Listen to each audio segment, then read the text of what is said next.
अरे हे हथियार थींदा कैंची लाए वरितो थे असांखे पुलिस चितो करे माशाल्लाह माशाल्लाह हे गड़ी तेगे में भॻियो बीठो हुयो माशाल्लाह हे असुल पंहिंजे हाणे वठी रखे छॾियो बिल्कुलु न हे त लितर अथसि न ॿियो त हलू ई नथनि न भेण जे चुॾनि खे 30-40 चढ़ंदा 60 गोली पयल अथसि 60 गोली खां मथे नफ़री त न चढ़ंदी अञा 7-8 पटा पिया आहिनि 50 हे छा पिया आहिनि इन में गंढ में इहे बोट गोलियूं अथसि हे गंढ भरियल आहे है असुल हाणे गड़ी अची जमा थिया न सखर वारे बंद ते जी दा तो ई गाटे ॾींदासीं इंशाल्लाह ताला मुबारक अचनियूं आहिनि जी भेण खे जहां कश्मीर खां वठी शिकारपुर ताईं माना लाइन साफ़ हुजे बस न इंशाल्लाह ताला सही कम ज़ीरो त असां बि इन ॻाल्हि में ख़ुशि रहंदासीं यार भाई रहो इंशाल्लाह ताला टोप वारो को बि टकरेव बूथ खरियल हुजे इंशाल्लाह ताला अल्लाह ख़ैर कंदो असांजो बि 20 ॾींहंनि ताईं इंशाल्लाह ताला फ़ैसिलो तय अथसि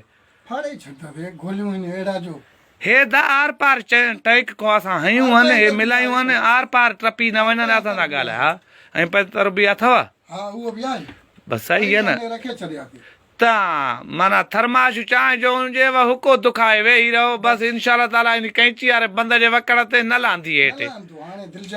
परे साहब टिट ॾींदो वधो शेखो शेख त चुतू आहे इहो माननि ते हेॾे होॾे कंदो वधंदो आहे चुपारतनि ते दाड़ेलनि खे नथो वठे न नंगर मुचण वारो आहे नंगरनि जी कढ आहे गूं आहे कुतनि जो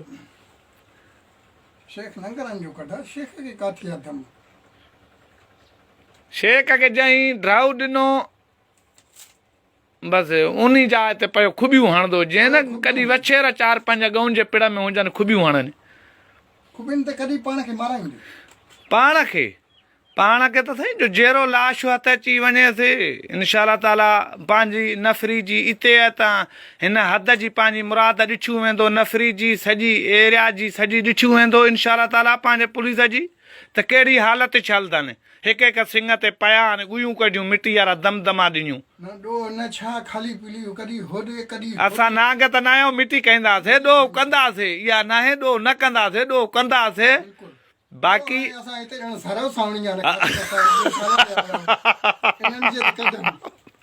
हा बसि इन जी कढ त आहियूं माना ॾोह कंदासीं पर डायरेक्ट कंदासीं ईअं न चवे त मां अमन कराईंदुमि अमन करण वारो अलाह वए मथियो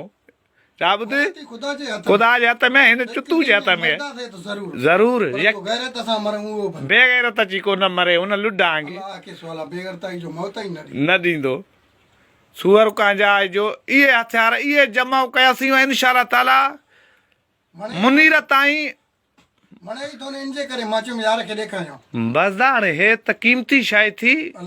बसि इंशाल्लाह ताला हिन मां को बि फ़ाइदो न वठी वेंदो खोटी खोट में वेंदो घटि जो विड़े घर ते विड़ोसि ॻड़ी वारे लाड़े ते ॻड़ी वारे लाड़े खां निकिरेव विड़ोसि करोपुर में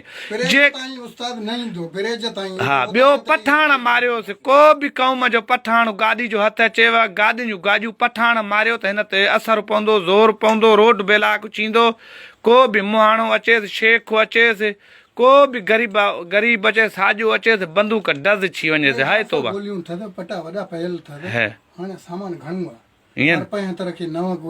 अरे हिन भड़वे का 20 ई घणियूं आहिनि इंशाल्लाह ताला अल्लाह ख़ैर कंदो आहे दुआ करे छॾियो इंशाल्लाह।